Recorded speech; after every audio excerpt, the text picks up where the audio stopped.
हाँ बेटा, तेरे को एबनॉर्मलिटी क्या फील हो रही है पहले तो?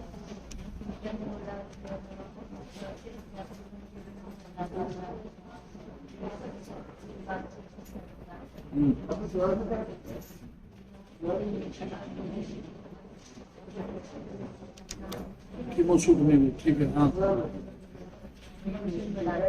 सर्जरी 3 बार कर दी थी।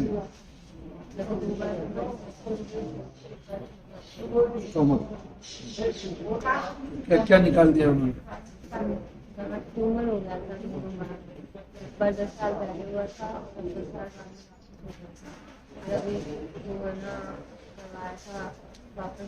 चलो 1 मिनट के लिए तेरी भाषा। पहले फर्स्ट ऑपरेशन में, सेकंड ऑपरेशन में 10 साल का गैप था, फिर सेकंड में और थर्ड में अभी 1 साल ही हुआ है ऑपरेशन हुए। तो इसलिए ज्यादा डर गई तो मतलब पहले तो 10 साल लगे तो 1 साल ही लगा, पर अब तू जान ठीक जगह आई ना बेटा ट्रीटमेंट लेने के लिए। यहाँ इस बात का मैं पूरा विश्वास दिला सकता हूँ तेरे को ना तो सर्जरी करवानी पड़ेगी, टाइम टू टाइम तू मेडिसिन लेके तो बिल्कुल ठीक हो जाएगा। इसके पीछे कारण होता है। तो सर्जरी ऐसा नहीं कि दुनिया में सर्जरी नहीं होनी चाहिए, सर्जरी होनी भी जरूरी है, मतलब जिस चीज की आवश्यकता है उसकी जरूरी है। क्या होता है, जैसे फॉर एग्जांपल आपके गले में इतनी बड़ी कोई गांठ हो गई जो खाना ही नीचे नहीं उतर रहा, तो एसोफेगस हो गया तो ठीक है जरूरी। या आपका जैसे रेक्टम है, नीचे बिल्कुल ही जाम हो गया, आपका स्टूल ही बाहर नहीं निकल रहा, तो सर्जरी जरूरी है। आपका पेशाब बिल्कुल अटक गया तो जरूरी है, ठीक है।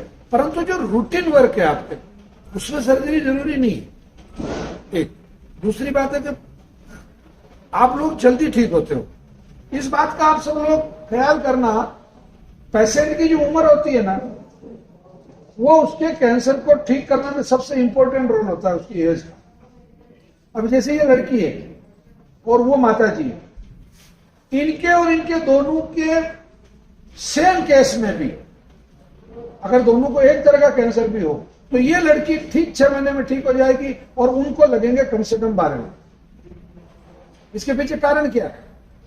इसके पीछे कारण ये है कि जो जवान लोग होते हैं या जो बच्चे इससे भी ज्यादा जल्दी ठीक होते हैं। ये अभी जैसे तेरी एज कितनी है? 21। अब अगर तेरी जगह अगर कोई 12-13 साल का लड़का लड़की हुआ तो वो 4 महीने में ठीक हो जाएगा। कारण क्या? उसकी जो नई कोशिकाएं बन रही है वो बहुत तेजी से बन रही है। दूसरी बात, उसके शरीर के अंदर जो रोग प्रतिरोधक क्षमता है, जो इम्यून सिस्टम है, उसका जो हीमोग्लोबिन है, वो लाख बीमार से बीमार भी होगा तो 10-11 से नीचे जाएगा ही नहीं। और इसकी जगह जैसे वो माता जी है, वो बहुत अच्छे हेल्दी होंगे तो भी उनका 10 से ऊपर नहीं जाएगा। तो आपकी जो WBC है वो भी पावरफुल होती है, RBC है वो भी पावरफुल होती है, तो प्लेटलेट्स है वो भी पावरफुल होती है। तो चिंता का तो कोई विषय ही नहीं। अच्छा, आप कुमावत है, मतलब कुमावत है, जाट है, गुर्जर है, इनमें कोई ज्यादा फर्क नहीं होता ना यादव में इनमें। तो ये बहादुर होते हैं कि ये वो होते हैं कायर? फिर तू काहे की बहादुर है?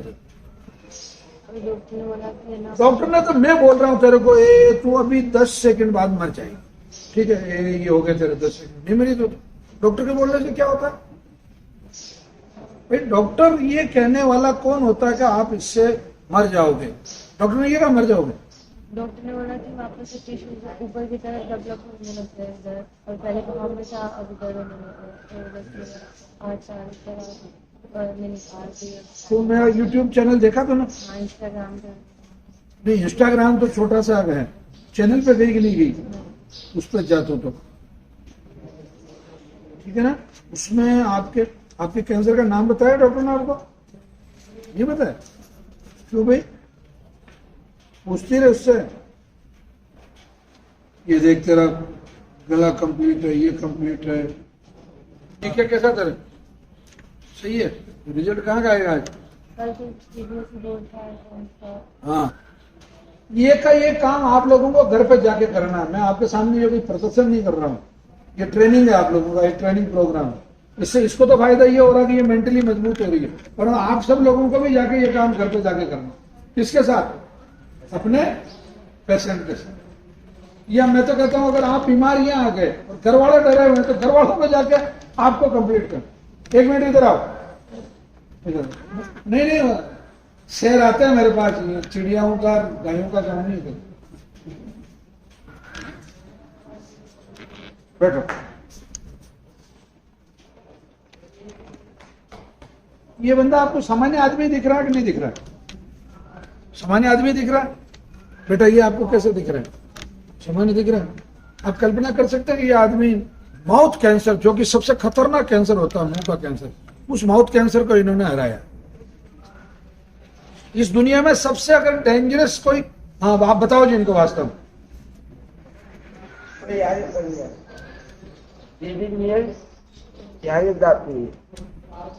डॉक्टर मेरे लास्ट स्टेज है, तो भाई कीमो लेना पड़ेगा। मैं कीमो लूंगा नहीं, यहाँ से दवाई लिया, दूसरी डॉक्टर ने लड़के आए बताया तुमको कीमो लेना पड़ेगा, नहीं लेते हम तुम्हारे को तपासते नहीं, बस तपास ऊपर चले जाऊंगा, लेकिन दवाई यही से लिया।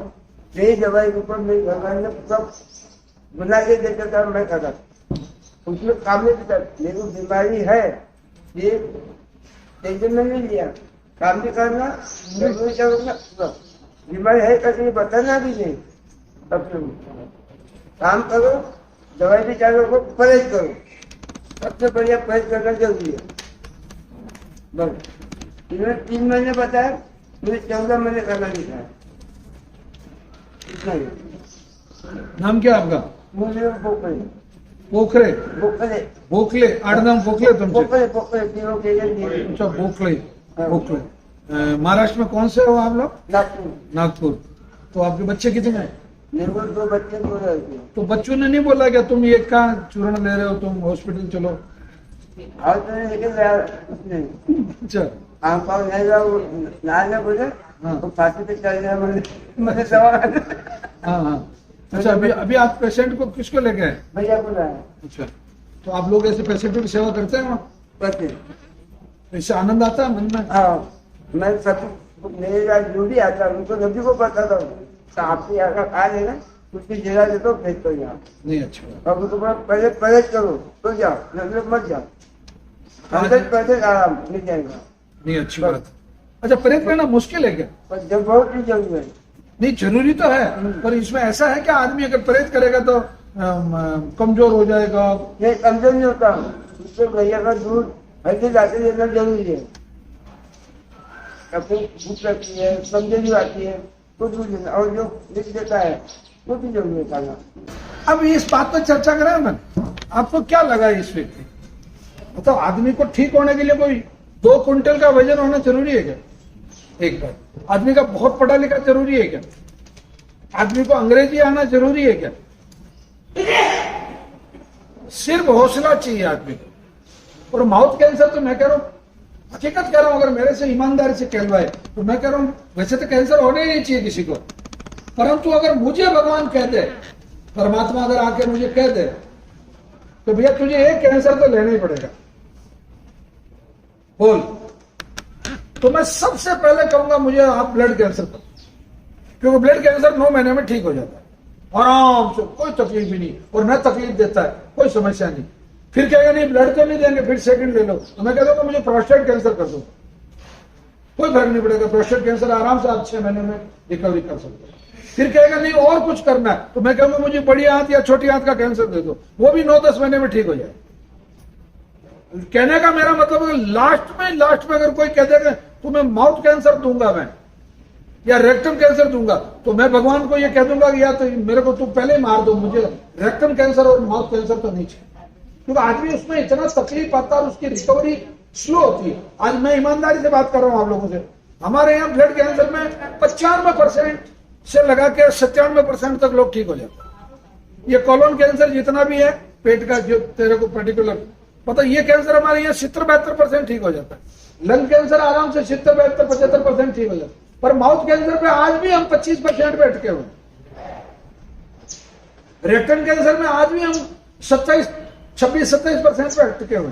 कारण क्या है इसका? क्योंकि वहां सबसे ज्यादा इन्फेक्शन होता है, सबसे ज्यादा मूवमेंट होता है। आदमी और कुछ भी काम चल जाएगा, पर बोलेगा तो सही ना, या और कुछ भी काम चल जाएगा, लेटरिन तो जाएगा ना, फिर दूसरे काम तो आप रोक सकते हैं। अब 4 दिन स्नान रोक सकते हैं, 4 दिन कुछ भी कर सकते हैं, पर लेटरिन तो जाना पड़ेगा, या बोलना तो, या कुछ खाना पीना तो पड़ेगा। अच्छा फिर आदमी के दिमाग में एक डाउट और रहता है, ये मेरे मुंह में जो इन्फेक्शन है, ये पेट में जाएगा तो पूरी बॉडी में कैंसर हो जाएगा, ये डर और लगता है। तो ऐसा कुछ भी नहीं है, पता है कैंसर के साथ में ऐसा बिल्कुल 1% नहीं है।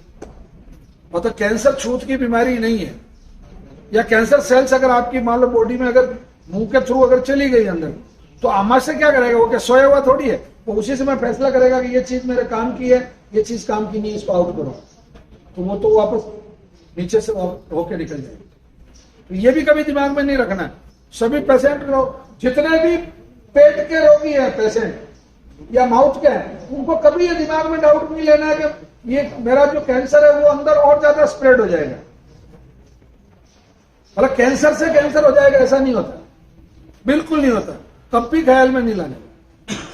और माउथ कैंसर वाले तो जितना मुख कुल्ला करेंगे आप, कुल्ला, उतना ही आप फायदे में रहेंगे। चाहे गोमूत्र से करें, और दिन में 2 बार गोमूत्र से कर लो, और 2-3 बार हमारा ये जो यहाँ का जो मुख कुल्ला करके एक औषधि आती है वो कर लो, आराम होगा।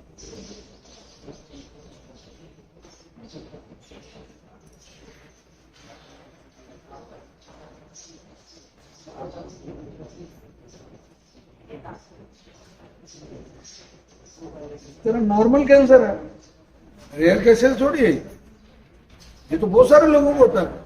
करीब करीब तू देख ले 30% लोगों को ये होता है। स्पाइनल सेल्स कार्सिनोमा तो खूब लोगों को होता है, बिल्कुल चिंता का विषय नहीं बेटा, है ना। अभी भूख कैसे लग रही तेरे को, लग रही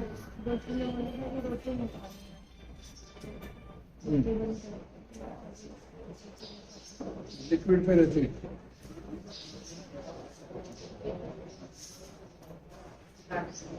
कुछ चिंता नहीं करनी है ना, बिल्कुल टाइम से टाइम जो दवाई लेनी है, शरीर पूरे रखने हैं।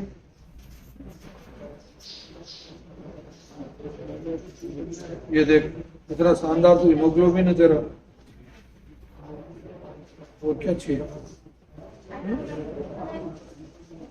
अरे 1150 से भी काम चल सकता है तेरा, तो 12-2 है। नहीं ठीक है, इसकी रिपोर्ट्स वगैरह अच्छी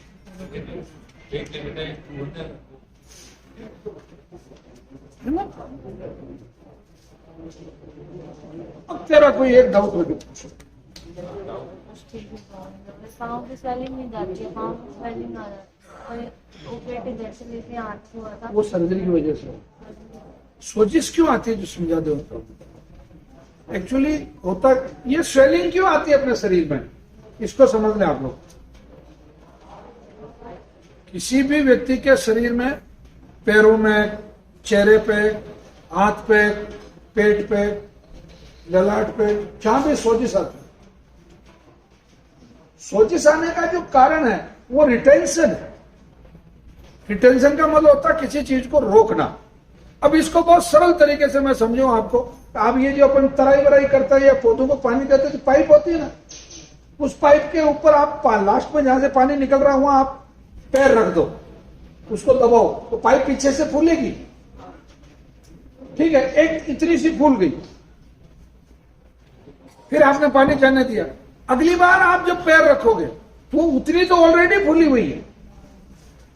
मतलब जिस आदमी को स्वेलिंग शुरू होती है उसको बार बार स्वेलिंग आती है, इसके पीछे रीजन होता है रिटेंशन। मतलब आपकी जो सर्जरी हुई, तो वो सर्जरी में जितनी अच्छा 2 तरह की वो होती है, मतलब खून को ले जाने वाली नलियां अलग होती है और खून को लाने वाली नलियां अलग होती है। मतलब सिरा और धमनी बोलते हैं, सिराएं और धमनियां। तो उसमें क्या होता है, डॉक्टर जब ऑपरेशन करता था इतना तो उसको पता होता नहीं कि ये तो लाने वाली रही है, ले जाने वाली। वो तो उसको तो जो पार्ट कट करके निकालना उसको निकाल दिया। तो वहां ये सिराएं धमनियां जब तक वापस पूरी नहीं बन जाए, अच्छा ये अपने आप बनती है वापस, इनका जो रीमेकिंग सिस्टम है वो अपने आप होता है, बनती जाती है। तो वो जो दबाव है उसका आगे, वो इस जगह पे आके धीरे धीरे धीरे धीरे वो जो सेल्स होती है वो क्या करती है कि उस जगह दूसरी जो कोशिकाएं होती है, अच्छा डायरेक्ट ट्यूब नहीं डली हुई जैसे इस तरह एक बाल है, उस तरीके से नहीं है वो, मतलब वो कई कोशिकाओं में होके, अच्छा ऐसा भी नहीं कि स्ट्रेट है सीधी की सीधी, मतलब और कई करोड़ों कोशिकाएं हैं, और उन करोड़ों कोशिकाओं में लाखों नलियां हैं छोटी छोटी। तो वो जब उन पर तनाव आता है वो जो अवरोध आता है तो आपको स्वेलिंग होती है। ठीक है, और इसका सबसे अच्छा तरीका, किसी भी व्यक्ति की जो स्वेलिंग है वो तभी कम होगी जब उसको बहुत अधिक पेशाब आए।